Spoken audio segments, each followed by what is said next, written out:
السلام علیکم ورحمۃ اللہ وبرکاتہ۔ برادر مکرم ہمارے مولانا احمد سعید صاحب نے اس کو حکم دیا تھا کہ ایک نعت بھی آپ پڑھ دیں۔ میں نے ان سے وعدہ تو نہیں کیا تھا، ان کا دیکھ لے رک کر جیسا موقع ہوگا اس سے میں نے مناسب سمجھا کہ دو چار اشعار نعت سے آپ کے سامنے پیش کریں، سماعت کرنا۔ جہاں روضے پاک خیر الورا ہے وہ جنت نہیں ہے تو پھر اور کیا ہے۔ جہاں روضے پاک خیر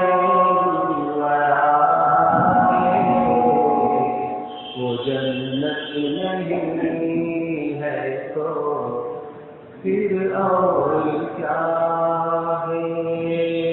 کہاں میں کہاں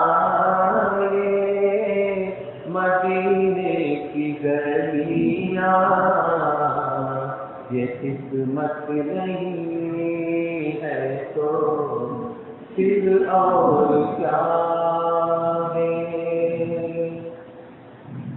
محمد کی عظمت کو کیا پوچھتے ہو کہ وہ صاحب کعبہ حسین ہے۔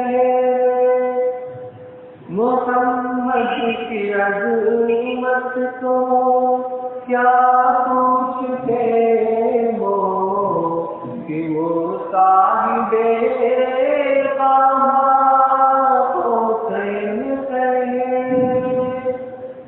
بشر کی طرح عرش مہمان نوازی، بشر کی طرح عرش مہمان نوازی، یہ عظمت نہیں ہے تو پھر اور کیا ہے۔ جو آسی کو کمری میں اپنی چھپائے، جو دشمن کو بھی زخم پا کر دعا دے، جو آسی کو کمری میں اپنی چھپائے، جو دشمن کو بھی زخم کھا کر دعا دے، اس سے اور کیا نام دے گا زمانہ، اس سے اور کیا نام دے گا زمانہ۔ یہ رحمت نہیں ہے تو پھر اور کیا ہے۔ جہاں روضے پاک خیر الورا ہے وہ جنت نہیں ہے تو پھر اور کیا ہے۔ شفاعت قیامت کے تابع نہیں ہے، یہ چشمہ تو روزے اذن سے ہے جاری۔ شفاعت قیامت کے تابع نہیں ہے، یہ چشمہ تو روزے اذن سے ہے جاری۔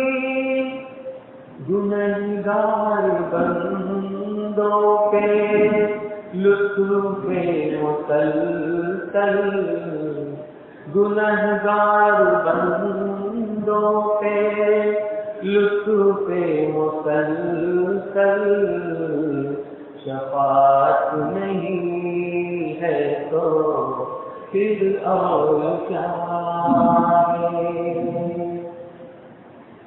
تم اس بار یہ ناز کہہ تو رہے ہو مگر یہ بھی سوچا کہ کیا کر رہے ہو؟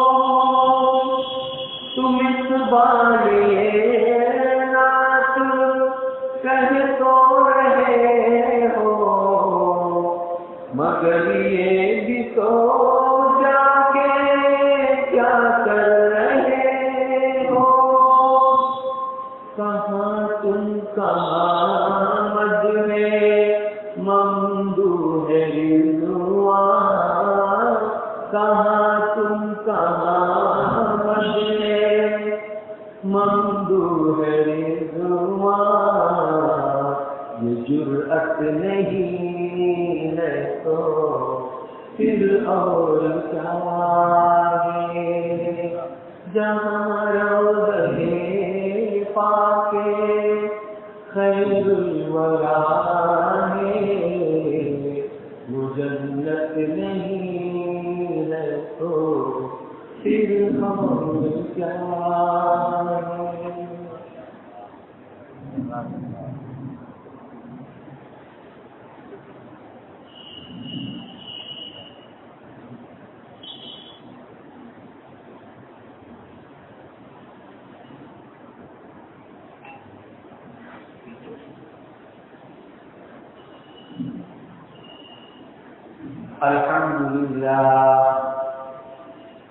الحمد لله نحمده ونستعينه ونستغفره ونؤمن به ونتوكل عليه ونعوذ بالله من شرور أنفسنا ومن سيئات أعمالنا من يهده الله فلا مضل له ومن يضلله فلا هادي له ونشهد أن لا إله إلا الله وحده لا شريك له ونشهد أن سيدنا ونبينا ومولانا محمدا عبده ورسوله صلى الله تعالى عليه وعلى آله وصحبه وبارك وسلم تسليما كثيرا كثيرا.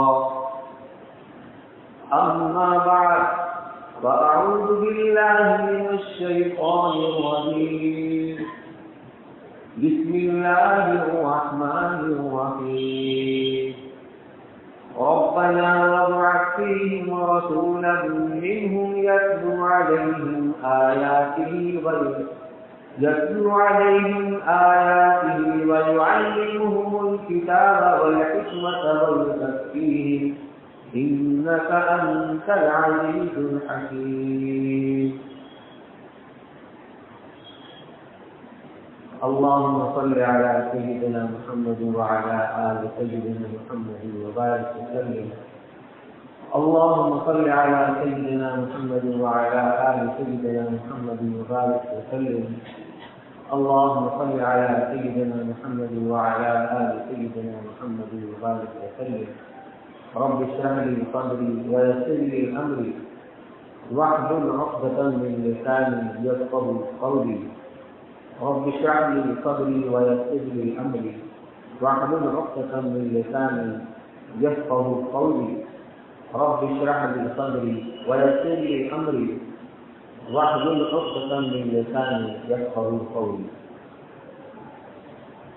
وہ نبیوں میں رحمت لقب پانے والا، وہ نبیوں میں رحمت لقب پانے والا، مرادیں غریبوں کی بر لانے والا، مصیبت غیروں کے کام آنے والا، وہ اپنے پرائے کا غم کھانے والا،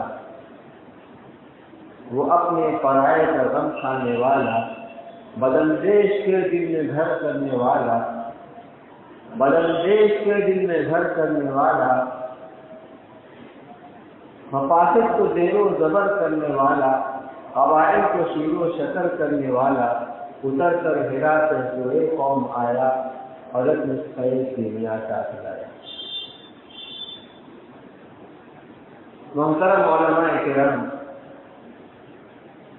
معزز سامعین کرام، بزرگوں اور بھائیوں،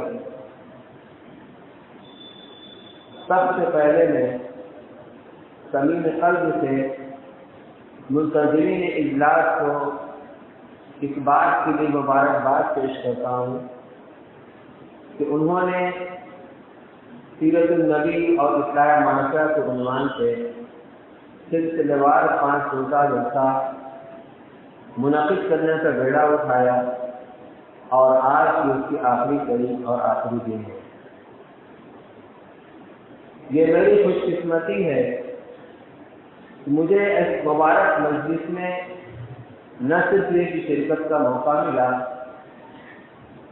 بلکہ ان اہل علم کی موجودگی میں اپنی بے وضاحتی اور فرمائشی کے باوجود سیرت النبی جیسے عجیب عنوان پر کچھ لفظائی کا موقع عنایت کیا گیا۔ میں نے خطبے کے بعد سورہ بقرہ کی چند آیات آپ کے سامنے تلاوت کی ہے۔ مجھ سے پہلے مقرر نے بھی اسی آیت کی روشنی میں آپ کے سامنے کچھ گزارشات کی تھی۔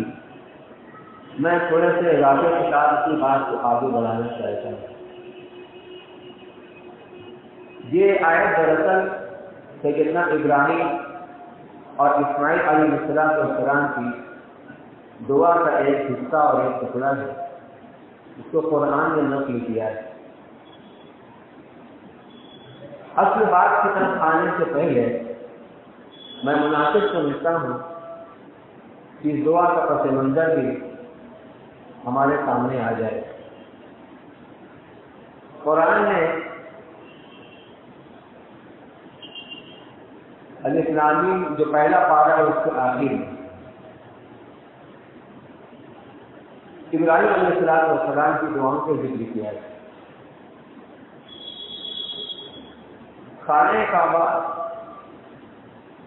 جو روز اول سے اس دنیا کے اندر موجود رہا ہے، اس کی پہلی تعمیر علیہ الاقوال فرشتوں نے کی یا حضرت آدم علیہ السلام نے کی، لیکن پھر بعد کے زمانے میں حوالات کی وجہ سے اور نوح علیہ السلام کے زمانے میں جب وہ عالمی طوفان آیا تو طوفان کے ختم ہونے کے بعد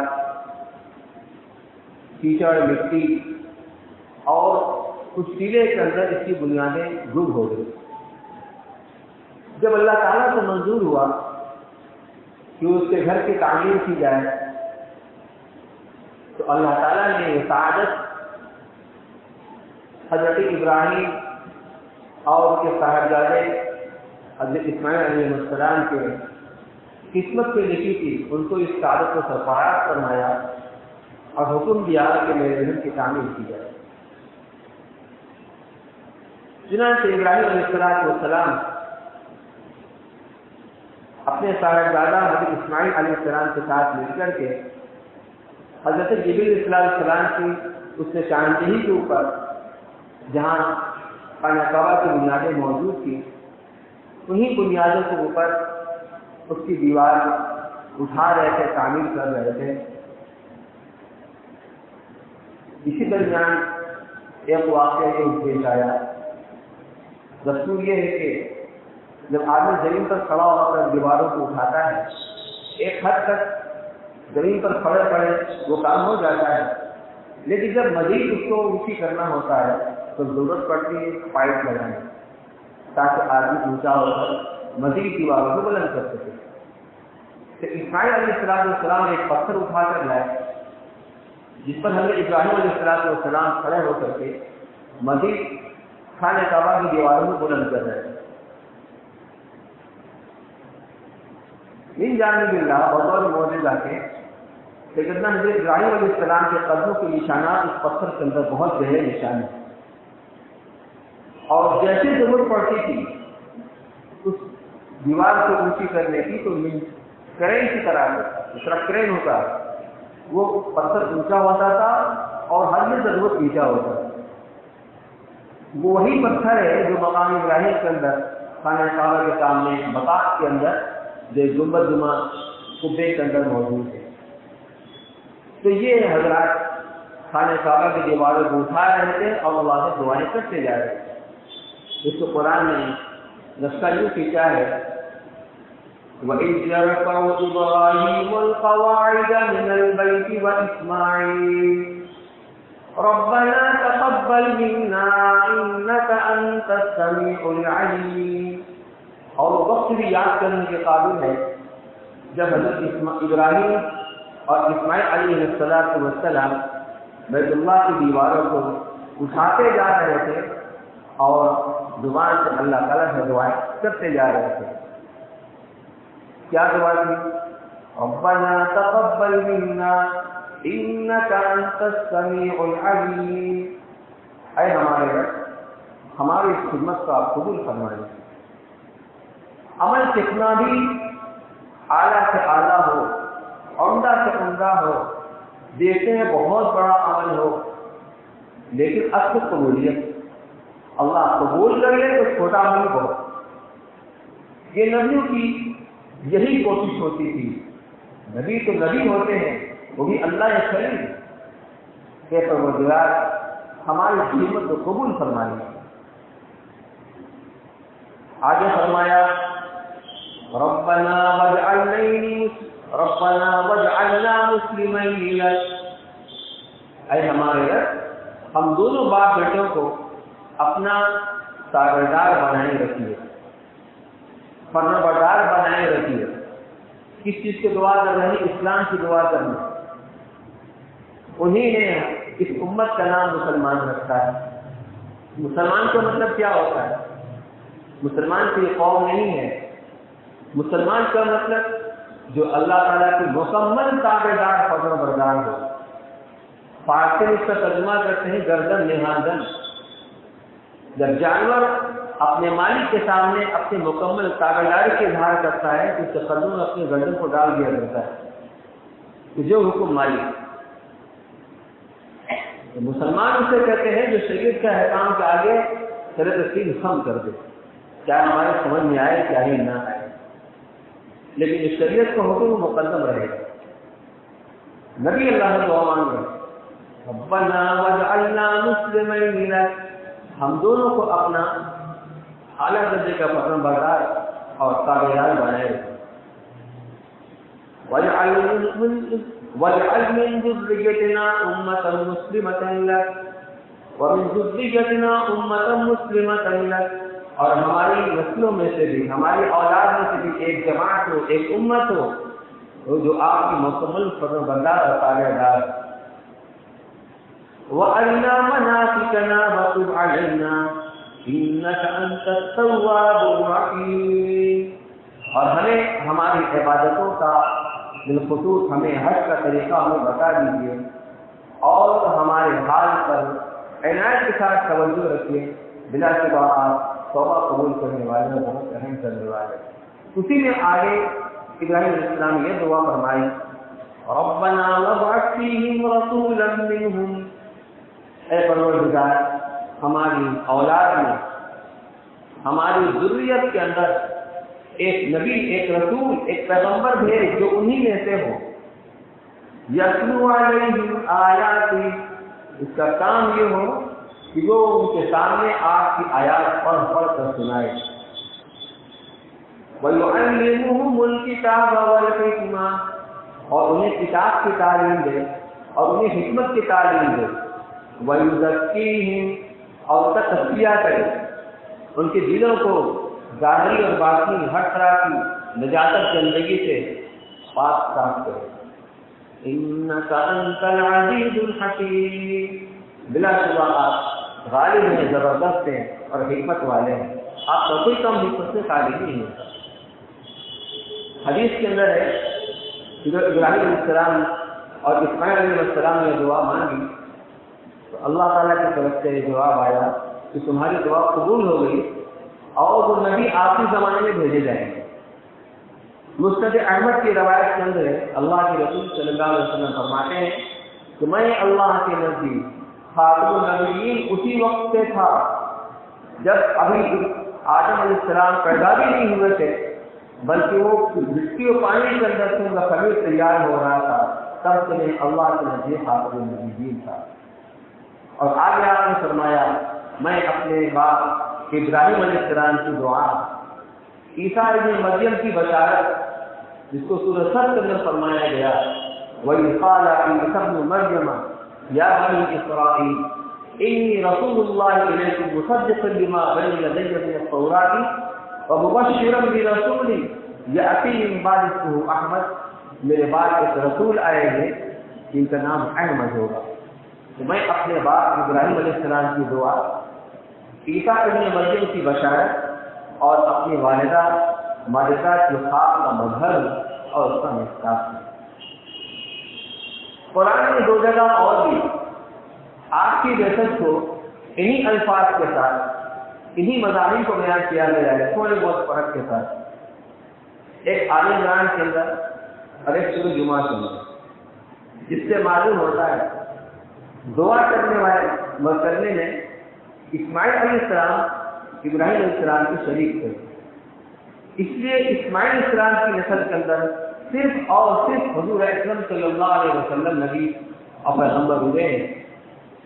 اور ان آیات سے معلوم ہوتا ہے کہ جس پیغمبر کی دعا ابراہیم علیہ السلام نے مانگی تھی اس سے مراد حضور اکرم صلی اللہ علیہ وسلم ہی ہے۔ اللہ نے سورہ آل عمران کے اندر آپ کی بعثت کو اپنا احسان عظیم اور نعمت کبریٰ قرار دیا ہے۔ لقد من اللہ علی المؤمنین اذ بعث فیہم رسولا من انفسہم، اللہ تعالیٰ نے اپنے احسان عظیم فرمایا مسلمانوں کے اوپر، ایمان والوں کے اوپر، جب ان کے اندر انہی میں سے ایک رسول کو معروف کیا، پھر وہی ساری باتیں بتائیں۔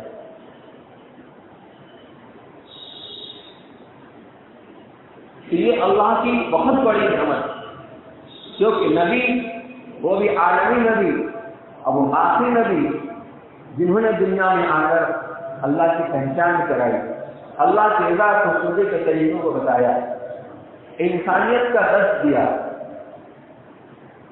دنیا اور آخرت کی مکمل کامیابی اور نجات کا راستہ بتایا، قبر اور حشر اور آخرت اور جہنم کی سختیوں اور عذاب سے بچ کر جنت سے جانے کا راستہ بتایا، اور اس دنیا کے اندر رہتے ہوئے اقوام عالم کی امامت کا راستہ ہموار کیا۔ واقعی اللہ کی بہت بڑی نعمت ہے، اور اس نعمت کی قدر و قیمت اس وقت اور بڑھ جاتی ہے جب ہم ان حالات سے واقف ہوں اور اس دور سے واقف ہوں جس دور میں جناب رسول اللہ صلی اللہ علیہ وسلم کو مبعوث کیا گیا تھا، نبوت سے سرفراز کیا گیا۔ اس زمانے میں لوگوں کا کیا حال تھا؟ ظلم تعدی اپنے عروج پر تھی، حقوق تلفی، خدا فراموشی، توحید بیداری اور اخلاق و شرافت اس کا بحران تھا۔ معمولی بات پر جھگڑا کیا کرتے تھے اور وہ جھگڑا سال ہر سال تک چلتا رہتا تھا، جس کو شاعر نے ان الفاظ کے اندر اس کو بیان کیا ہے، نہ ٹلتے تھے ہرگز جو لڑ بیٹھتے تھے، نہ ٹلتے تھے ہرگز جو لڑ بیٹھتے تھے، سلجھتے نہ تھے جب جھگڑ بیٹھتے تھے، جو دو شخص آپس میں لڑ بیٹھتے تھے تو سدھا قبیلے جھگڑ بیٹھتے تھے۔ کہیں تھا مویشی چرانے کے جھگڑا، کہیں گھوڑا آگے بڑھانے کے جھگڑا، لگے کہیں آنے جانے کے جھگڑا، کہیں پانی پینے پلانے کے جھگڑا، یوں ہی ہوتی رہتی تھی تکرار ان میں، یوں ہی چلتی رہتی تھی تلوار ان میں۔ ایسے تاریخ ترین دور میں جناب رسول اللہ صلی اللہ علیہ وسلم کو اس دنیا کے اندر مبعوث کیا گیا ہے، اور آپ نے بھی آ کر اسی قرآن تعلیمات اور نبی ہدایات کے ذریعے سے آپ نے عرب اور عجم کے اندر انقلاب پیدا کر دیا،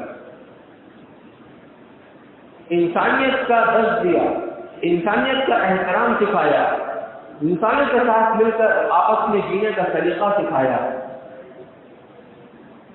عدل انصاف کو پروان چڑھایا، عورتوں کے حقوق کو بچایا اور دنیا اور آخرت کی کامیابی کا راستہ بتایا۔ خلاصہ یہ ہے کہ ان آیات کے اندر حضور اکرم صلی اللہ علیہ وسلم کے مقصد بعثت کو بیان کیا گیا ہے۔ وہ چار ہے۔ پہلا مقصد یتلو علیہم آیات، تلاوت آیات، کہ آپ کی پہلی ذمہ داری بنتی ہے کہ آپ لوگوں کے سامنے قرآن کی آیات پڑھ کر سنائیں، لوگوں تک پہنچائیں۔ اس اعتبار سے اگر دیکھا جائے تو آپ مبلغ اعظم ہوں۔ دوسرا مقصد تعلیم کتاب، یعنی قرآنی آیات اس کے معنی اور مفاہیم کو بیان کرنا۔ جو رسول کی تعلیم کے ذریعے صحیح وہ علم حاصل ہو سکتا ہے، لیکن رسول کے بغیر وہ علم حاصل نہیں ہو سکتا۔ تو تعلیم کتاب مستقل آپ کی ذمہ داری ہے۔ لِتُبَيِّنَ لِلنَّاسِ مَا نُزِّلَ إِلَيْهِمْ، اے نبی یہ آپ کی ذمہ داری ہے، جو قرآن ہم نے اتارا ہے آپ اس کو کھول کھول کر لوگوں سے بیان کریں، اس کی تشریح کریں۔ اور تیسرا مقصد ہے، اس اعتبار سے آپ معلم اعظم ہوئے۔ خود آپ فرماتے ہیں انما بعثت معلما، مجھ کو تو معلم بنا کر بھیجا گیا، میں دنیا میں معلم بنا کر بھیجا گیا۔ تیسرا مقصد ہے تعلیم حکمت۔ حکمت کیا ہے؟ حکمت کے معنی کئی ایک آتے ہیں لغت کے اندر، اور مفسرین سے مختلف معنی کے منقول ہیں۔ دین کا فہم، تن کی باتیں، دانائی کی باتیں، لیکن صحابہ کرام سے اور تابعین اعظام سے اس کی جو بھی تعریف منقول ہے سب کو خلاصہ نکلتا ہے کہ اس کو مراد سنت رسول صلی اللہ علیہ وسلم۔ اس کا مطلب صرف الفاظ قرآن کی تلاوت کر دینا، اس کے معنی مفہوم کو بیان کرنا یہ کافی نہیں ہے، بلکہ اس کی تشریح کرنا، اس کی وضاحت کرنا، اس کی تفسیر بیان کرنا، اس کی حکمتوں کو بیان کرنا، یہ بھی آپ کی ذمہ داری ہے۔ اس اعتبار سے آپ مرشد ہیں۔ چوتھا مقصد ہے تزکیہ۔ تزکیہ کا مطلب دلوں کی صفائی۔ دلوں کی صفائی یعنی دلوں کے اندر سے جو کفر اور شرک کی گندگیاں ہیں اس کو نکالنا، جو برے اخلاق رذیلہ جو مستقل کام ہے صوفیاء کرام کا، خانقاہوں کے ذریعے سے، صوفیاؤں کے ذریعے سے جو محنتیں کرائی جاتی ہیں، جو ریاضت مجاہدے کرائے جاتے ہیں، اس کا مقصد صرف اور صرف یہ ہوتا ہے کہ دل کے اندر سے جتنے برے اخلاق ہیں، بری عادتیں وہ سب کے سب نکل جائیں، پاکیزہ اخلاق سے اس کو آراستہ کرنا۔ یہ چار مقصد کو بیان کیا ہے۔ اب اس ترتیب اب پہلے چیز کو لے لیجیے، یتلو علیہم آیات، کہ آپ کی اپنے فرض منصبی ہے کہ آپ قرآن آیات کو لوگوں کو پڑھ کر سنائیں۔ چنانچہ مکہ مکرمہ کی زندگی میں مستقل آپ کے یہی کام تھا، مستقل آپ کا یہ کام تھا، لوگوں کے سامنے قرآن آیات پڑھ کر آپ سناتے ہیں۔ سوال یہ پیدا ہوتا ہے جس قوم کو قرآن کا پہلے مخاطب بنایا گیا وہ قوم، وہ عرب قوم، وہ عربی زبان کے جاننے والے، وہ عربی زبان کے ماہر تھے، بڑے بڑے خطیب اور بڑے بڑے شعراء ان کے اندر ہوئے ہیں۔ اسی وجہ سے وہ اپنے علاوہ غیر عربی کو اجمی کہا کرتے تھے۔ عجم کے معنی گونگے کے عالم۔ تو کیا ضرورت تھی ایسی قوم کے پاس جب قرآن نازل ہو رہا ہے تو وہ خود قرآن کو سن کر اس کے معنی مفہوم کو سمجھ لیں گے؟ پھر کیا ضرورت تھی الگ سے اس مقصود کو بیان کرنے کی کہ رسول کا ایک کام ہے تلاوت آیات اور دوسرا کام ہے تعلیم کتاب۔ اس کو جو خود عربی جانتے ہیں، جو عربی کے زبان کے ماہر ہیں، میرے بھائی اور بزرگوں، قرآن عام کتابوں کی طرح کتاب نہیں ہے کہ اس کے اندر اصل معنی اور مفہوم ہوا کرتا ہے۔ بغیر معنی مفہوم سمجھے ہوئے اگر کتاب کو پڑھا جائے تو وہ فضول اور بیکار ہوتا ہے۔ مثال کے طور پر کوئی انگریزی کتاب ہے، آپ انگریزی سے کما حق کو واقف نہیں ہیں، کسی طرح آپ اس میں الفاظ کی ادائیگی کر لیں، لیکن آپ کو پتہ نہیں آپ کیا پڑھ رہے ہیں، اس کا مطلب کیا ہوگا، اس سے کیا فائدہ؟ قرآن ایسی کتاب نہیں ہے یتلو علیہم آیات کے ذریعے سے الگ مقصد کو بیان کیا گیا، یعلمہم کتاب کے ذریعے سے الگ مقصد کو بیان کیا گیا، یہ بھی ضروری وہ بھی ضروری۔ تلاوت کا تعلق الفاظ سے ہوتا ہے، تعلیم کا تعلق معنی سے۔ مستقل شرعی احکامات الفاظ قرآن سے متعلق ہے، مستقل۔ اللہ کے رسول صلی اللہ علیہ وسلم نے فرمایا، اس کا مفہوم یہ ہے، میں یہ نہیں کہتا الف لام میم ایک حرف ہے، الف ایک حرف ہے، لام ایک حرف ہے، میم ایک حرف ہے۔ جب بندہ قرآن کی تلاوت کرنے کے لیے بیٹھتا ہے تو ہر لفظ پر اس کو 10 نیکی ملتی ہے، ہر حرف پر، ہر لفظ نہیں، ہر حرف پر اس کو 10 نیکی ملتی ہے۔ تو اگر کوئی بندہ صرف الف لام میم پڑھتا ہے تو اس پر اس کو 30 نیکی ملے گی۔ حضور اکرم صلی اللہ علیہ وسلم نے وہ لفظ منتخب کیا، الف لام میم، الف لام میم را، یاسین، کاف ہا یا عین صاد، جو قرآن کے اندر سورتوں کے شروع میں حروف مقطعات ہوتے ہیں، ان کا شمار متشابہات کے اندر ہوتا ہے۔ لا یعلم تاویلہ الا اللہ، اس کی مراد سوائے اللہ کو کوئی نہیں جانتا۔ کیا معنی اس کا ہے، کیا مفہوم ہے، کچھ پتہ نہیں، لیکن اس کے پڑھنے پر بھی ثواب ہے۔ معلوم یہ بھی مستقل قرآن پاک کے الفاظ کی تلاوت کرنا یہ مقصود مطلوب ہے، اس کی حفاظت کرنا، اس کی تلاوت کرنا مستقل ذمہ داری ہے، رسول کی اور رسول کی نیابت حکومت کی ذمہ داری ہے۔ آپ اس قرآن کو نماز میں پڑھیں گے تو آپ کی نماز صحیح ہوگی، لیکن کسی کی دوسری زبان کے اندر پڑھیں گے تو آپ کی نماز نہیں ہوگی۔ یہ قرآن عربی زبان کے اندر لکھا ہوگا تو اس کو سنا بغیر وضو کے ہاتھ لگانا آپ لیے جائز نہیں ہے، لا یصلح الا المطہرون، لیکن دوسری زبان کے اندر ہوگا اس کے ساتھ یہ شرط نہیں۔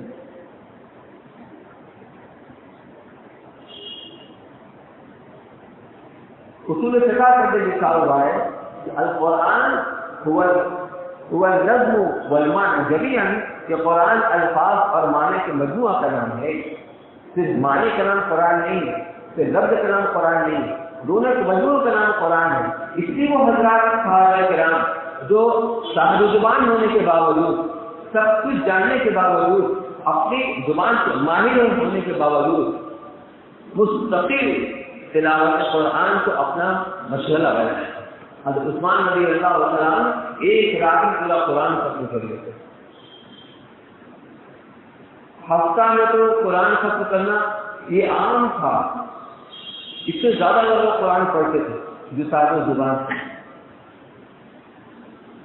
حضرت اسید بن حضیر رضی اللہ تعالیٰ، اس پر جو قصہ کیا گیا، الفاظ قرآن کیا کیا، یہ اللہ کا کلام ہے، یہ اللہ کی صفت ہے، یہ معمولی چیز نہیں ہے۔ اسید بن حضیر رضی اللہ تعالیٰ، صحابہ کا مکان عموماً ایک منزلہ ہوتا تھا، اور جو چھت والا حصہ ہوتا تھا اس کے علاوہ آگے ایک صحن کا حصہ ہوتا تھا، اور اگر باغ وغیرہ ہوتا تھا تو باؤنڈری اس کو گھیرا ہوا ہوتا تھا۔ تو فرماتے ہیں کہ رات کے وقت میں غالباً تہجد کا وقت تھا، وہ قرآن کی تلاوت کر رہے تھے اپنے خیمے میں بیٹھ کر، وہیں پر گھوڑا بندھا ہوا اور وہیں پر ان کا چھوٹا لڑکا ایجا نام تھا، وہ لیٹا ہوا تھا، سویا ہوا۔ قرآن کی تلاوت کرتے کرتے اچانک گھوڑا ہلانے لگا، گھبرانے لگا، کہ یہ تلاوت کے موقوف پر تو متوجہ ہوئے کہ کیا بات ہے، یہ کیوں ہلا رہا ہے۔ تو اس کے بعد اس کا ہلانا موقوف ہو گیا۔ جب موقوف ہو گیا تو پھر اپنی تلاوت کرنے لگ گئے، پھر تلاوت کرتے کرتے پھر وہی گیا کیا، وہ گھوڑا جو اچھلنے لگا، پھر ادھر متوجہ ہوئے تلاوت کو موقوف کر کے، دیکھیں کیا بات ہے، جن کو سمجھ نہیں آیا، کوئی چیز نظر نہیں آئی۔ اسی طرح 3 مرتبہ ہوا، پھر اچانک ان کی نگاہ آسمان کی طرف اٹھی تو دیکھا کہ کوئی بادل کی طرح کوئی صفائی چیز ہے جس میں شراب کی طرح کچھ چیزیں جل رہی ہیں، اور وہ سیدھے آسمان کی طرف چلی جا رہی ہے۔ چلی جا رہی. صبح فجر کی نماز کے بعد حضور اکرم صلی اللہ علیہ وسلم کی خدمت میں حاضر ہوئے اور حاضر کا قصہ سنایا. یا رسول اللہ ایسا ہوا. آپ نے فرمایا اقرا یا حسین. حسین تم پڑھتے رہتے, جو قرآن پڑھتے رہتے.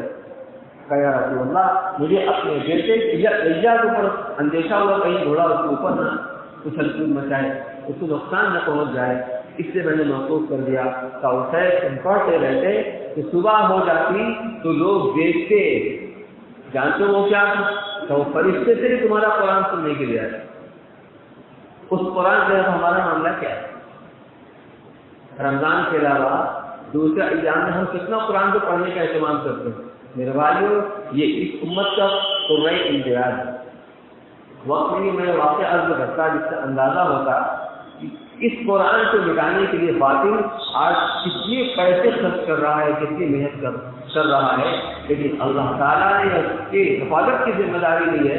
تو اللہ ہے, اس کی حفاظت کرنے کے 10 راستے ہیں. اللہ نے حفاظ کی جماعت کو کھڑی کر دیا. چھوٹے چھوٹے بچوں کے سینوں میں قرآن محفوظ ہے. تو ایک تو یہ ہے تلاوت آیات کی مستقل آپ کی ذمہ داری. اس کے بعد تعلیمی کتاب, قرآن پاک کی آیات کی تعلیم, اس کی تشریح. جو مخاطب جو قرآن تھے وہ عربی کو مفہوم سمجھتے تھے, جانتے تھے, اس کے باوجود اس کو پوچھنے کی نوبت آتی تھی. دوسرے پارے میں جہاں روزے کی فضیلت کی آیت نازل ہوئی ہے,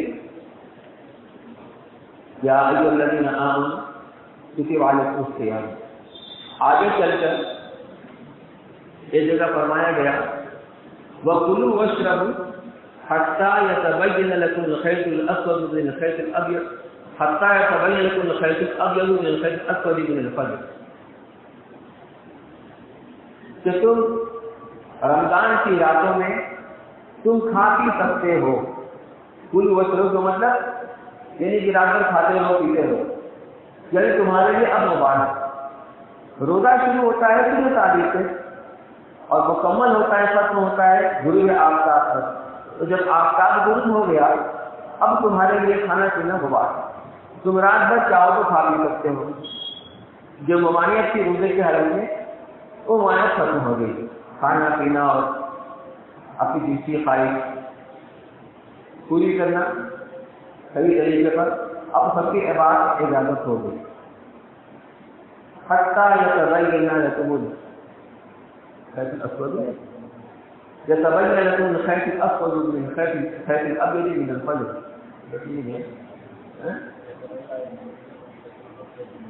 حتیٰ یتبین لکم الخیط الابیض من الخیط الاسود من الفجر, یہاں تک کہ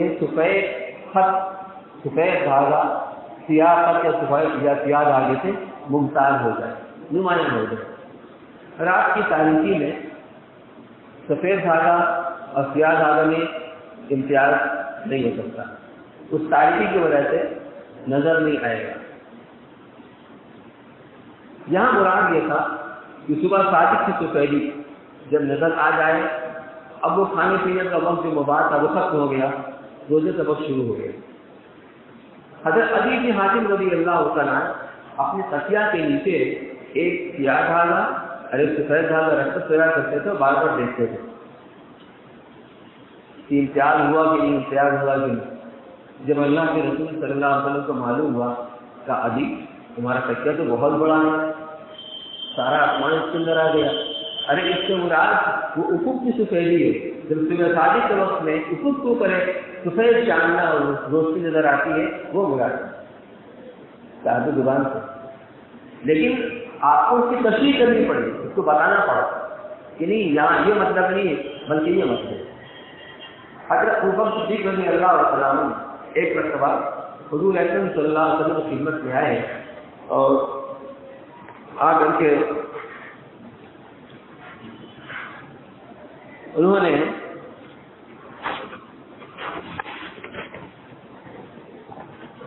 ایک آیت کے بارے میں اپنے اشکال کو انہوں نے ظاہر کیا. یا رسول اللہ ایک آیت جو ہے نازل ہوئی ہے جس نے ہماری کمر توڑ کر رکھ دیا ہے. اچھا وہ کون سی آیت ہے؟ اب قرآن میں جو آیت نازل ہوئی ہے من یعمل سوءا یجزا بہ، جو آدمی جو کوئی برے کام کرے گا اس کو اس کا بدلہ ملے گا، اس کو سزا دی جائے گی۔ تو یا رسول اللہ ہم تو رات دن گناہ کرتے ہیں، وہ کہہ رہے ہم تو رات دن گناہ کرتے ہیں، ہمارا حال کیا ہے؟ ہم اتنی گناہ کرتے ہیں کہ گناہ کرتے کرتے گناہ کا احساس تک نکل جائے، ہم گناہ نہیں سمجھتے، تو پھر ہمارا کیا بنے گا؟ تو ابو بکر کیا تمہیں کوئی تکلیف نہیں پہنچتی؟ کبھی کانٹا چپ گیا، کبھی راستہ چلتے ہوئے ٹھوکر لگ گئی، کبھی اور ناگواری پیش آ گئی، چھوٹی چھوٹی ایسی باتیں جو آدمی کو ناگوار ہوتی گزرتی ہیں، کبھی کوئی بیماری آ گئی، کہاں چھوٹی تو ہیں کب وہی ہے،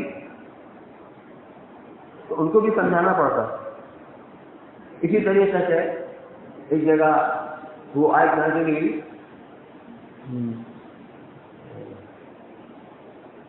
الذین آمنوا ولم یلبسوا ایمانهم بظلم اولئک لهم الامن وهم المہتدون، کہ جو لوگ ایمان والے ہیں لیکن ان کے ایمان کے ساتھ ظلم کی آمیزش نہیں ہوئی، ولم یلبسوا ایمانهم بظلم، ان کے ایمان کے ساتھ ظلم کی آمیزش نہیں ہوئی، یہی وہ لوگ ہیں جن کے لیے امن ہوگا اور یہی لوگ ہدایت یافتہ ہدایت یافتہ ہیں۔ تو صحابہ کرام کی بڑی آج بہت شاد گزری۔ ظلم سے مراد عام طور پر گناہ ہوا کرتا ہے، گناہ ہوا کرتا ہے۔ تو کہا یا رسول اللہ ہم میں سے کون ایسا ہے جو گناہ نہ کرتا ہو؟ الگناہ لم یظلم نفسہ، کون ہے جو اپنے اوپر گناہ کر کے اپنے کو ظلم نہ کرتا ہو؟ اس کے وجہ سے ہم سب ظالم ہوئے، تو نہ ہمارے لیے امن ہوگا نہ ہم ہدایت یافتہ ہوں گے۔ تو یہ مراد نہیں ہے، اس کو یہاں ظلم سے مراد شرک ہے کہ ایمان لائے لیکن ایمان کے ساتھ شرک کی آمیزش نہیں ہوئی۔ شرک دو طرح کا ہوتا ہے، ایک شرک خفی، ایک شرک جلی۔ شرک جلی تو وہی ہے غیر اللہ کے ساتھ غیر اللہ کی عبادت کرنا، ان کے سامنے اپنے ماتھے کو پھینکنا۔ شرک خفی یہ ہے کہ آدمی اللہ کی عبادت کرے لیکن اللہ کے علاوہ کسی کو دکھلانے کے لیے نماز پڑھ رہا ہے، کوئی دیکھنے لگا تو اس نے نماز کو اور لمبی کر دیا، ابھی اللہ کے لیے نہیں بچی، اس نے شرک کی آمیزش ہو گئی، اس نے دوستوں کو بھی شریک کر لیا۔ اللہ تعالیٰ ایسا عمل قبول نہیں کرتا، اللہ اسی عمل قبول کرتے ہیں جس سے بھی اخلاص کرے۔ تو صحابہ کرام کی وہ گھبراہٹ دور ہوئی۔ میں عرض کرنا چاہتا ہوں کہ صاحب زمان ہونے کے باوجود ان کو سمجھانا پڑتا تھا، یہ رسول کی ذمہ داری تھی کہ صرف تبلیغ رسانی پر کام ختم نہیں ہو جاتا، آیت قرآن کی تلاوت پر صرف کام ختم نہیں ہو جاتا، بلکہ قرآن کی مفہوم اور معنی کو بیان کرنا یہ مستقل رسول کی ذمہ داری ہے۔ یہ دربل میں الناس سے مانوس بلائے۔ اسی طرح قرآن میں نماز کا حکم اقیم الصلاۃ، لیکن نماز میں کہیں یہ نہیں ہے کہ تم فرض نماز فجر کی 2 رکعت پڑھو، 2 رکعت سنت پڑھو، ظہر کی 4 رکعت پڑھو، 4 پہلے سنت 2 بعد میں سنت، یہ تفصیلات قرآن میں نہیں ہے۔ یہ ذمہ داری رسول کی ہے، اس کی تشریح اور تفصیل کرے۔ اسی طریقے سے زکوٰۃ، قرآن کے اندر زکوٰۃ دینے کا حکم تو ہے لیکن اس کی تفصیلات، اس کا نصاب کیا ہے، کتنے پر کتنا واجب ہوگا، یہ سنت کے اندر ملے گی، آپ کے احادیث کے اندر ملے گی۔ حج کیسے کریں، قرآن میں حج کا ذکر ہے لیکن اس کی تفصیلات یہ آپ کو حضور صلی اللہ علیہ وسلم کی سنت کے اندر اور آپ کی احادیث حوالہ کے اندر ملے گی۔ یہ ہے تعلیم کتاب۔ اسی طریقے سے صرف تلاوت آیات اور تعلیم کتاب پر بھی آپ کی ذمہ داری ختم نہیں ہو جاتی، بلکہ پیغمبرانہ تربیت اور آداب کے جو اصول ہوا کرتے ہیں اس کو بھی بتانا، اس کو بھی بتانا۔ لہذا جو بھی احکام شریعت ہیں جو قرآن کے علاوہ ہیں وہ سب تعلیم حکمت کے دائر کے اندر آتے ہیں۔ حکمت سے مراد یہاں پر سنت، یہاں پر سنت۔ حضور اکرم صلی اللہ علیہ وسلم کی جب احادیث اب آپ پڑھیں گے تو بہت سارے ایسے واقعات ملتے ہیں۔ صحیح حضرت حدیث میں حاتم رضی اللہ تعالیٰ یہ فرماتے ہیں کہ میں ایک مرتبہ حضرت صلی اللہ علیہ وسلم کی خدمت میں موجود تھا کہ ایک شخص آئے اور آ کے انہیں فقر و فاقہ اور افلاس کی شکایت کی۔ ابتدا میں عام صحابہ کے گھروں میں یہ حال تھا، فقر و فاقہ اور افلاس کا یہ ماحول تھا۔ بعد میں جب فتوحات ہوئی ہیں تو پھر ان کے اندر جو خوشحالیاں آئیں تو ایک ساتھ میں آ کر اپنے فقر و فاقہ کے افلاس کی شکایت کی۔ فرماتے کہ پھر اس کے بعد دوسرے آدمی آئے اور انہوں نے آ کر کے راستے کے بد امنی کی شکایت کی کہ راستہ معمول اور محفوظ نہیں ہے، لوگ لٹ جاتے ہیں۔ فرماتے ہیں کہ آن حضرت صلی اللہ علیہ وسلم نے مجھ سے فرمایا ابھی ہیرا جاتا ہوں، ہیرا جو ہے نا، ہیرا یہ غالباً عراق کے اندر یا یمن کے اندر کسی شہر کا نام ہے، قدیم نام ہے ہیرا۔ تم دیکھو گے اگر تمہاری عمر قدیم ہوئی اور تمہاری عمر میں وفا کی تو تم دیکھو گے کہ ایک عورت ہیرا سے ستر سوار مسافر عورت تنے تنہا سفر کر کے آئے گی، بیت اللہ کا طواف کرے گی اور راستے میں اسے اللہ کے خلاف کسی کا ڈر اور خوف نہیں ہوگا۔ جو دین آپ لے کر آئے ہیں یہ دین جب انسان کی زندگی میں عملی طریقے پر داخل ہو جائے گا تو ماحول ایسا خوشگوار اور ایسا پرامن اور محفوظ ہوگا کہ جو برا ہوگا وہ باپ کی طرح ملے گا، جو جوان ہوگا وہ بھائی کی طرح ملے گا۔ فرمائے کہ راستے میں سے کسی چیز کا خوف نہیں ہوگا سوائے اللہ۔ اور آپ نے فرمایا اگر تمہاری زندگی میں وفا کی اور تمہیں طویل عمر ملی تو تم دیکھو گے یہ کیسے کس طرح یہ خزانے ہماری امت کے ہاتھوں پر فتح ہوں گے۔ اور تیسری بات آپ نے فرمائی کہ ایک وقت آئے گا کہ خوشحالی اتنی عام ہو جائے گی کہ ایک شخص سونا یا چاندی لے کر نکلے گا صدقہ اور خیرات کرنے کے لیے، کوئی جو قبول کر لے تو اس زمانے میں اتنی خوشحالی عام ہوگی کوئی بھی اس شخص کے اس سونا یا چاندی کو لینے کے لیے تیار نہیں ہوگا۔ میں خود سارے ایسے میں سارے مال مجھے ضرورت نہیں۔ یہ آپ نے پیشن گوئی فرمائی۔ مشکات شریف کے اندر سارے مشکات نے اس کو علامات نبوت کے باب میں ذکر کیا ہے۔ اب حضرت ابی بن حاتم رضی اللہ تعالیٰ عنہ فرماتے ہیں کہ میں نے اپنی آنکھوں سے وہ منظر دیکھا کہ ایک ستر سوار عورت تنے تنہا ہیرا سے وہ حج کرنے کے لیے آئی، بیت اللہ کا طواف کیا اور راستے میں کوئی بھی اس کا بال بیٹا کرنے والے ہیں۔ میرے بھائیوں یہ دین اللہ کی اتنی بڑی نعمت ہے، اس کا اندازہ نہیں کر سکتے ہیں۔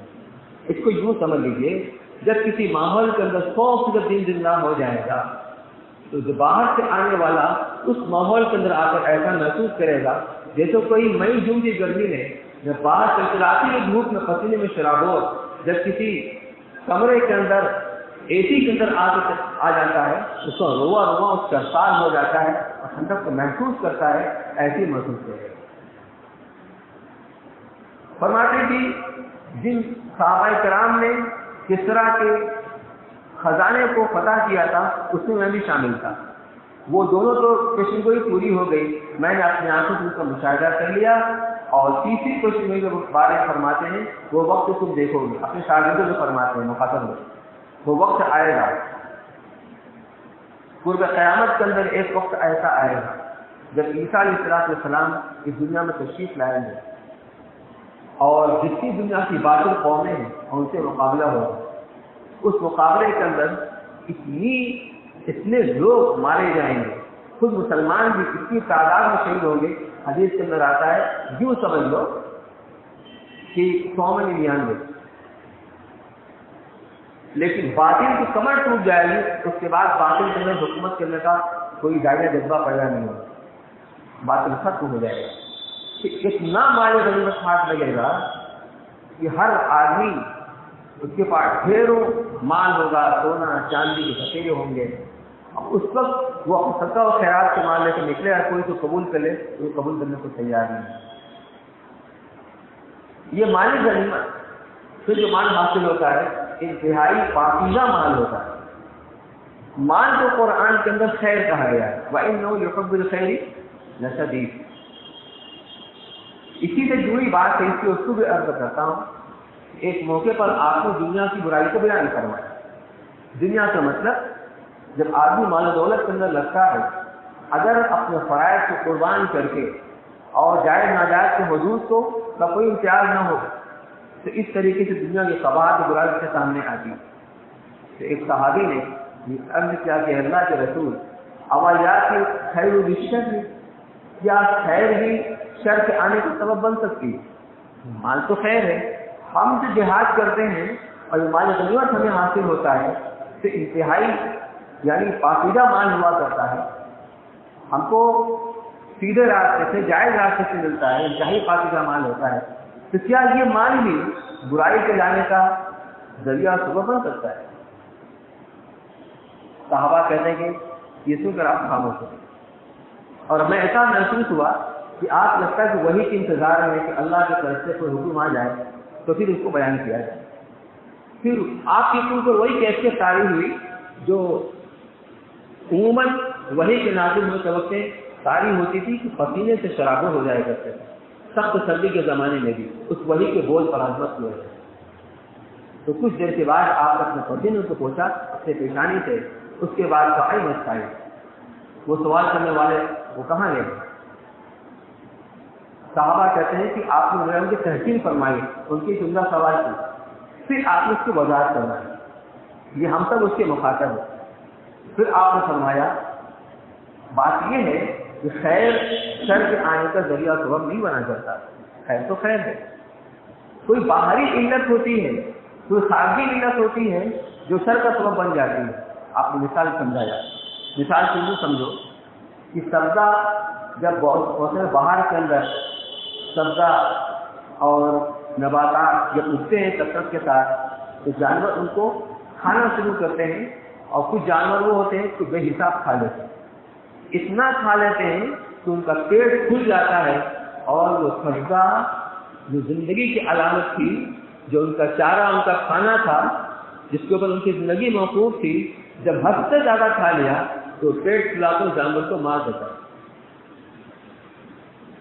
یا مار دیتا ہے یا اس کو مرنے قریب کر دیتا ہے۔ لیکن کبھی جانور اپنا علاج خود کر لیتا ہے، وہ اس طرح سے کہ جب بہت زیادہ کھا لیتا ہے، اس کا پیٹ کھل جاتا ہے، کوکھیں تن جاتی ہیں، تو وہ سورج کے سامنے بیٹھ کر کے جب اس کو حرارت ملتی ہے، گرمی ملتی ہے، تو اس کا یہ پیٹ جو تو درد پڑتا ہے، سورج کے سامنے بیٹھ کر کے جگالی کرتا ہے، جانور کی عادت ہوتی ہے، جگالی کرتا ہے، اس کے بعد وہ پخانہ کرتا ہے، پیشاب کرتا ہے، جو کچھ اس کے پیٹ میں ہوتا ہے وہ پیشاب پانی کے راستے سے نکل جاتا ہے، اس کے بعد پھر جا کر چلتا ہے، پھر پیشاب پخانہ کرتا ہے۔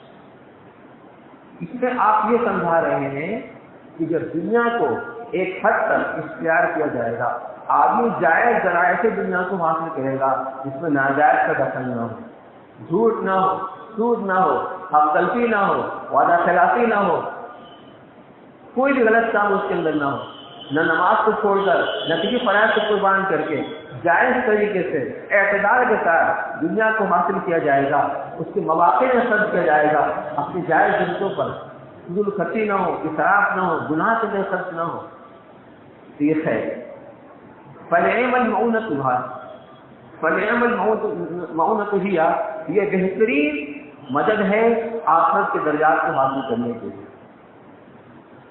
یہ دنیا آدمی اگر جائز طریقے سے کمائے، جائز مواقع میں خرچ کرے، اس کے آخرت کے بڑے درجات کو حاصل کر سکتا ہے۔ لیکن اگر آدمی کے اندر حرص ہو، کیسے زیادہ سے زیادہ آ جائے، جب حرص ہوتی ہے تو آدمی فرائض کو بھی چھوڑتا ہے، قربان کرتا ہے، واجبات کو بھی قربان کرتا ہے، اور آگے بڑھتا ہے کہ جائز ناجائز کی امتیاز نہیں کرتا، بس آنا چاہیے، حرام سے آئے حلال سے آئے۔ تو کبھی تو آدمی کو راستے ہی میں احساس کرتے ہوئے غلط راستے پہ جا رہا ہوں تو سنبھل جاتا ہے اور صحیح راستہ اختیار کر لیتا ہے، کہ مثال اس جانور کی ہے جو اس چارے کو کھاتا تو حد سے زیادہ ہے، لیکن پھر سنبھل جاتا ہے اور دھوپ کے اندر بیٹھ کر کے جگالی کر کے وہ اپنا علاج کر لیتا ہے۔ لیکن ایک وہ انسان ہے جو دنیا کو کمانے میں اس کی پرواہ نہیں کرتا کہ جائز طریقے سے آ رہی ہے تو ناجائز طریقے سے آ رہی ہے، کسی کی حق تلفی ہو رہی ہے، کسی کا آدمی غصب کر رہا ہے، ہڑپ کر رہا ہے، کسی طریقے سے فرائض سے قربان کرتے، تو پھر یہ اس کے لیے کیا ہے، ہلاکت کا سبب بن جاتی ہے۔ یہ تعلیم حکمت صحابہ کرام کو آپ سمجھا رہے ہیں، دین کو سمجھا رہے ہیں۔ میں نے عرض کیا تھا جب دین کسی ماحول کے اندر 100% زندہ ہوتا ہے، باہر سے آنے والے اس سے متاثر و بغیر نہیں رہتا۔ مکہ مکرمہ کی زندگی میں حضور اکرم صلی اللہ علیہ وسلم لوگوں کے پاس، قبائل کے پاس جاتے تھے اور یہی دعوت دیتے تھے، من یاوینی ومن ینصرنی حتی ابلغ رسالۃ ربی ولہ الجنہ۔ کون ہے جو مجھ کو ٹھکانہ دے، اپنے ہاں لے کر کے چلے، اس کام میں میری مدد کرے، میری نصرت کرے، یہاں تک میں اپنے رب کا پیغام لوگوں تک پہنچاؤں اور اس کے لیے جنت۔ اب چاہتے تھے کہ ایسا معاشرہ تیار ہو جس معاشرے میں باہر سے آنے والا دین کو دیکھ کر سمجھ جائے کہ دین کیا چیز ہے۔ حضرت ثمامہ ابن اسال رضی اللہ عنہ، ان کی سابقہ زندگی کی کفر کی، اسلام کے مسلمانوں سے حضور اکرم صلی اللہ علیہ وسلم سے انتہائی نفرت تھی۔ کسی طرح گرفتار ہو گئے، جا رہے تھے عمرہ کرنے کے لیے، مسلمانوں کی جماعت کے ہاتھ لگ گئے، گرفتار کر کے لائے گئے۔ حضور اکرم صلی اللہ علیہ وسلم نے حکم دیا کہ مسجد نبوی کے ستون سے باندھ دیا جائے۔ اس زمانے میں مسجد نبوی سب کچھ تھی، مسجد بھی تھی، مدرسہ بھی تھا، تربیت گاہ، لشکر گاہ، اور جو قیدی آتے تھے ان کو بھی وہیں پر ستون سے باندھ دیا جاتا تھا۔ ضروریات کے وقت ان کو کھولا جاتا تھا، پھر اسی میں باندھ دیا جاتا تھا۔ تو اگلے دن صبح کے وقت فجر کی نماز سے فارغ ہونے کے بعد جب جناب رسول اللہ صلی اللہ علیہ وسلم ان کے پاس سے گزرے تو پوچھا، معین نے کہا، ثمامہ کیا حال ہے، خیریت تو ہے؟ تو انہوں نے جواب میں کہا کہ ان تقتل زادنی، کہ اگر آپ مجھے قتل کرنا چاہیں آپ کو حق ہے، آپ ایک خون والے کو قتل کریں گے، اور اگر آپ مجھ کو چھوڑ دیں تو آپ احسان من کے اوپر آپ احسان کریں گے، احسان شناخت کے اوپر احسان کریں گے، اور آپ جتنا حسن دیجیے آپ کو مال دیا جائے گا۔ آپ نے اس کے بعد کوئی سوال جواب نہیں کیا، آگے چلے۔ 3 دن تک وہی سوال وہی جواب، لیکن اس 3 دن کے اندر ثمامہ بن اسال رضی اللہ تعالیٰ صحابہ کرام کا آپس میں ان کا ملنا، ان کی عبادت، ان کا راتوں کا رونا، اور ان کا ایک دوسرے کے اوپر اثار کرنا، قیدیوں کو اچھا کھلانا، اپنے کھانے سے اچھا کھلانا، یہ سب کچھ دیکھ رہے تھے، اور ان کے دل کے اندر اسلام گھر کرے گا۔ تیسرے دن جب صبح کے وقت میں حضور اکرم صلی اللہ علیہ وسلم نے وہی سوال کیا، انہوں نے وہی جواب دیا، آپ کو فرمایا کہ ان کو چھوڑ دیا، جب ان کو کھول دیا گیا، وہ دھیرے دھیرے مسجد سے باہر نکلے اور آگے جا کر دور کہیں چھوٹی گلی تھی تالاب کی طرح سے، اس نے غسل کیا اور لوٹ کر آئے کہ اشہد ان لا الہ الا اللہ و اشہد ان محمد عبدہ و رسولہ۔ میرے بھائیو، آج اسلام کی چھوی ہم نے کیا بنا؟ اسلام کی چھوی آج کیا بنی؟ مروجہ جو میلاد ہے،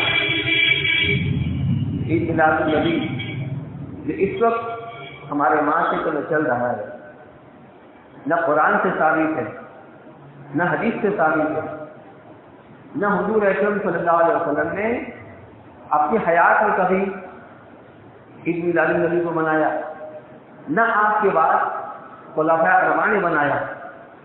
30 سال کا زمانہ خلفاء اربعہ، حضرت ابوبکر، حضرت عمر، حضرت عثمان، حضرت علی، کسی نے نہیں۔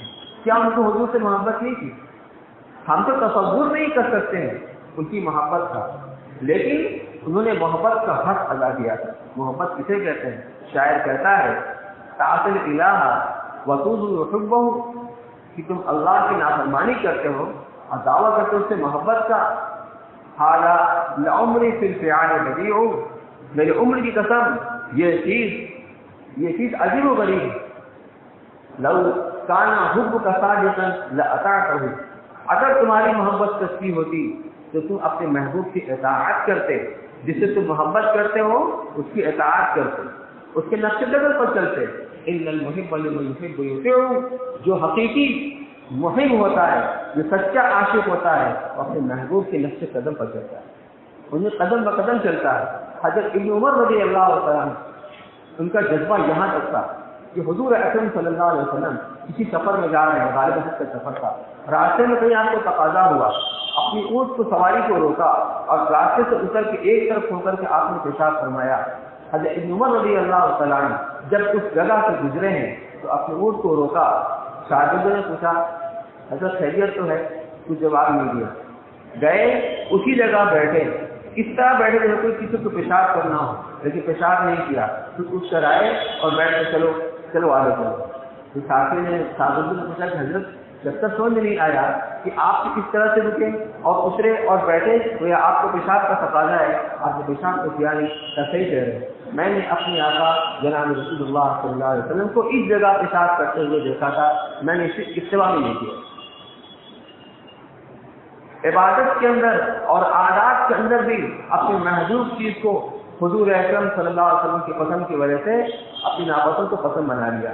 حضرت انس رضی اللہ تعالیٰ عنہ کہتے ہیں کہ میں نے حضور اکرم صلی اللہ علیہ وسلم سے دیکھا کہ آپ رسالے کے اندر گوشت کھا رہے ہیں اور اس کے اندر کدو کے ٹکڑے بھی ہیں، چھوٹے چھوٹے ٹکڑے بھی ہیں، تو میں نے دیکھا کہ آپ کی انگلیاں ان قتلوں کو تلاش کر کر کے وہ کھا رہی ہیں۔ فرماتے مجھے کدو مرغوب نہیں تھا، لیکن جب میں نے اپنے آقا کو دیکھا کہ اس وقت مجھے کدو مرغوب ہو گیا۔ یہ ہے محبت، اپنی عبادات کے اندر آپ کا اتباع، اپنی عادات کے اندر بھی آپ کا اتباع۔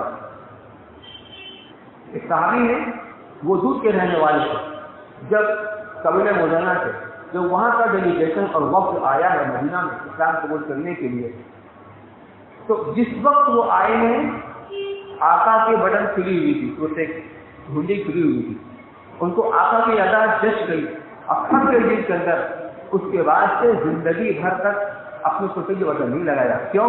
ہمارے آقا کی بٹن کھلی ہوئی۔ یہ ہوتی ہے محبت، یہ ہوتی ہے محبت۔ میرے بھائیوں، آج ضرورت اس کی ہے، آج اس کی ضرورت ہے۔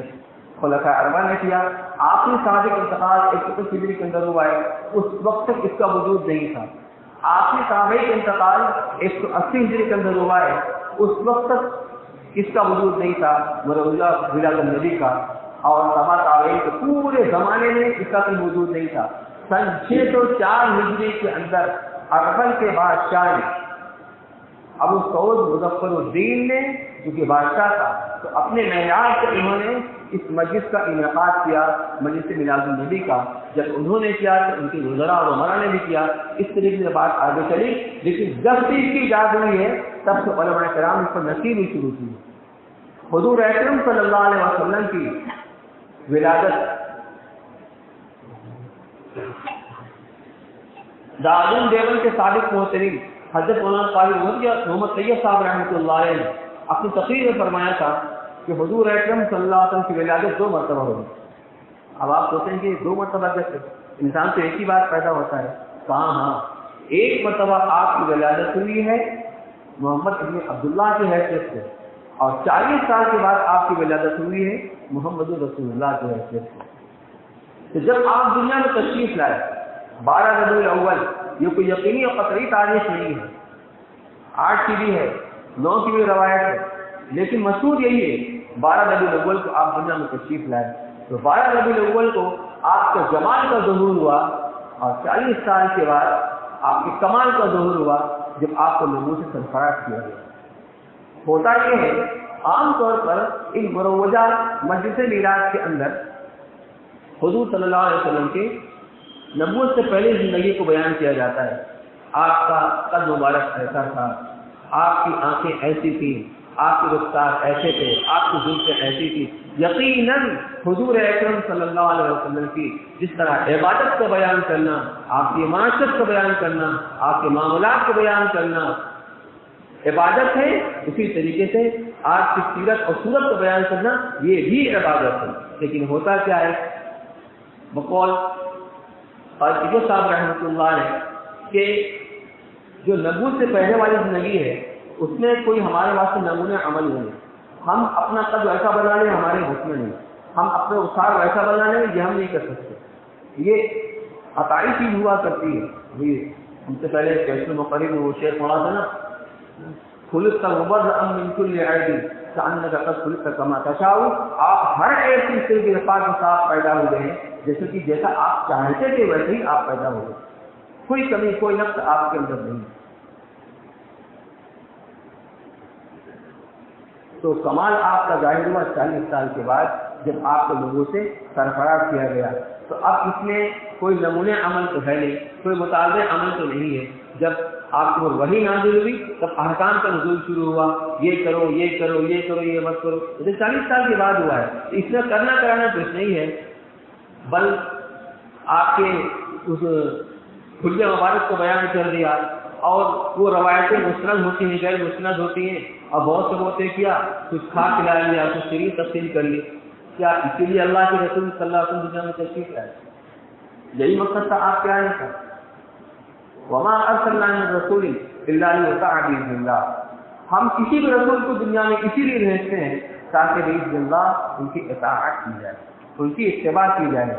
یہی پیغام ہے میلاد النبی کا. اور اصل جذب یہ ہے کہ ہم آپ کی سیرت کو بیان کریں، اس کو اپنی زندگی میں لانے کی کوشش کریں. سب کے ساتھ آپ کو ضرورت پڑے. حضور اکرم صلی اللہ علیہ وسلم جب مکہ سے مدینہ تشریف لائے تو وہاں سال میں 2 دن لوگ جشن منایا کرتے تھے. آپ نے پوچھا ماہ یومان، اس 2 دن کی حقیقت کیا ہے؟ تو کوئی اس کا پس منظر نہیں تھا لوگوں کے سامنے، بس ایک شریف چلی جائے گی. تو صرف یہ جواب دیا سننا جانے وسیمہ کر جائے گی، ہم زمانہ جاہلیت سے جشن مناتے چلے آ رہے ہیں اور کچھ نہیں جانے.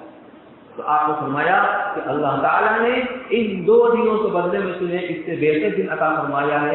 2 عید کا دن، ایک عید الاضحیٰ اور دوسرا یوم الفطر. اس کے علاوہ کوئی عید نہیں، تیسری کوئی عید نہیں.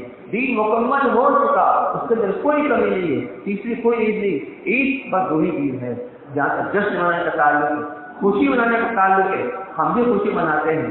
لیکن جو مروجہ طریقہ ہے، یہ طریقہ نہ قرآن سے ثابت ہے، نہ حدیث سے ثابت ہے، نہ صحابہ کے عمل سے ثابت ہے، نہ تابعین تبع تابعین، نہ فقہاء اذان کے، نہ محدثین کے کسی کے عمل سے ثابت نہیں ہے.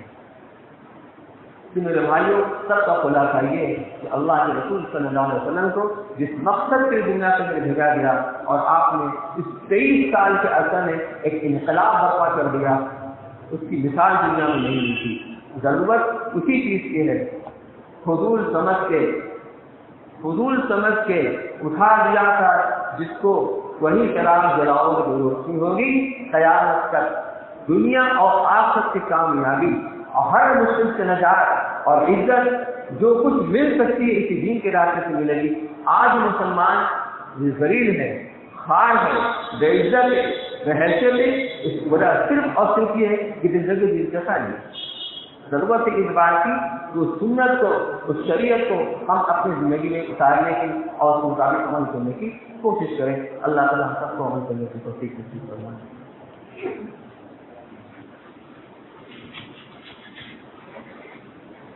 اللهم صل على سيدنا وشفيعنا ونبينا ومولانا محمد وبارك وسلم.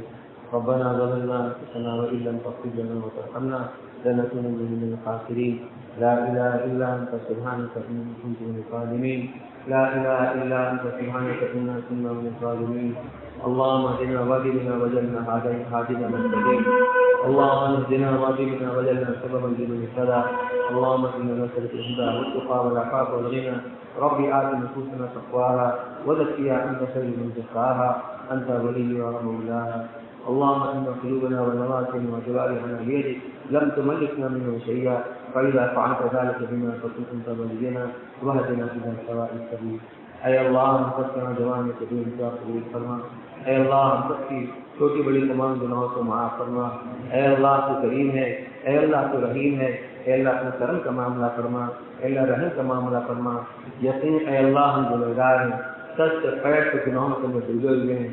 اے اللہ ہمارے ہاتھ بھی گنہگار، ہمارے پیر بھی گنہگار، ہماری آنکھیں بھی گنہگار، ہماری زبان بھی گنہگار، ہمارے کان بھی گنہگار، ہمارے دل و دماغ گنہگار. اے اللہ ہم سوچتے ہیں تو گناہوں کی باتوں کو سوچتے ہیں، دیکھتے ہیں تو ناجائز چیزوں کو دیکھتے ہیں، سنتے ہیں تو غلط چیزوں کو سنتے ہیں. اے اللہ ہم سب کے گناہوں کو معاف فرما دے. اے اللہ ہمیں تمام گناہوں سے پاک صاف فرما دے. صغیرہ ہی معاف فرما دے، کبیرہ ہی معاف فرما دے. اے اللہ متذبین نے جو ان جلسوں کا انعقاد کیا ہے صرف اور صرف مقصد یہ ہے کہ معاشرے کے اندر 100% تیرے حبیب صلی اللہ علیہ وسلم کا طریقہ اور سنت زندہ ہو جائے۔ اے اللہ اپنے کرم سے اسے قبول فرما لے۔ اے اللہ ہم سب کی زندگی میں سو سے دین کو زندہ فرما دے۔ اے اللہ ہم کمزور ہیں، اے اللہ کی طاقت اور قوت والا ہے، اے اللہ کمزوروں کے ساتھ آپ مدد دعا کرتی ہے۔ اے اللہ اب نفس اور شیطان کے شکنجے میں جکڑے ہوئے ہیں، اے اللہ ہمارا ایمان بھی کمزور ہے، اے اللہ ہم شیطان کو نہیں دیکھتے، اس کے داؤں پیش سے واقف نہیں ہے، اے اللہ تو واقف ہے، اے اللہ تو ہماری حفاظت فرما، شیطان سے بھی حفاظت فرما، نفس کے مکر و فریب اور وقائع سے بھی حفاظت فرما، اے اللہ دین پر چلنے کی توفیق نصیب فرما، صراط مستقیم میں چلنا آسان فرما، اے اللہ ہمیں ایمان کامل نصیب فرما، اخلاق فاضلہ سے آراستہ فرما، اخلاق رضیلہ سے ہماری پوری امت کی حفاظت فرما، اے اللہ امت کے حال پر رحم فرما، اے اللہ پوری دنیا کے اندر بالخصوص اس امت اس ملک کے اندر اے اللہ امت مسلمہ کی حفاظت کے فیصلے فرما، اے اللہ اگر کی حفاظت کر لے تو کوئی اس کا بعد دیکھا نہیں کر سکتا، اے اللہ امت کے جان و مال کی بھی حفاظت فرما، اے اللہ امت کی ایمان کی حفاظت فرما، امت کے اعمال اور اخلاق کی حفاظت فرما، اے اللہ امت کے سرمائے مدارس کی حفاظت فرما، مساجد کی حفاظت فرما، دینی مراکز کی حفاظت فرما، دینی مقاصد کی حفاظت فرما، دین پر چلنے والوں کی حفاظت فرما، دین کے شخصات کی حفاظت فرما، اے اللہ کرم و قدر شامل حال فرما، اے اللہ ٹوٹے ٹوٹے طریقے میں جو کچھ ہو رہا ہے میری توفیق سے ہو رہا ہے، اے اللہ کرم فرما فضل فرما، اے اللہ ہمیں اس طریقے سے عمل کرنے کی توفیق سے فرما جس طریقے سے عمل کرنا تجھے پسند ہو، تجھے محبوب اور مطلوب ہو، اے اللہ ہمیں ایسی زندگی گزارنے کی توفیق سے فرما جو تجھے پسند ہو، اے اللہ ہم سب کا عاقبت ہمارا کافی ایمان سے مقدر فرما، اے اللہ دنیا میں حال سے اللہ تیرے پاس آنے کی تو ہم سے راضی ہو، ہم تو اس سے راضی ہوں، ایسے محبوب اور مخصوص زندگی گزارنے کی توفیق نصیب فرما، یقین اے اللہ تیری توفیق کے بغیر نہیں ہو سکتا، کہ اللہ اپنے رسول نظر تعریف ہے اور اپنی توفیق شامل حال فرما، ربنا تقبل منا انك انت السميع العليم وتب علينا انك انت التواب الرحيم، وصلى الله تعالى على خير خلقه سيدنا محمد وعلى اله وصحبه اجمعين برحمته۔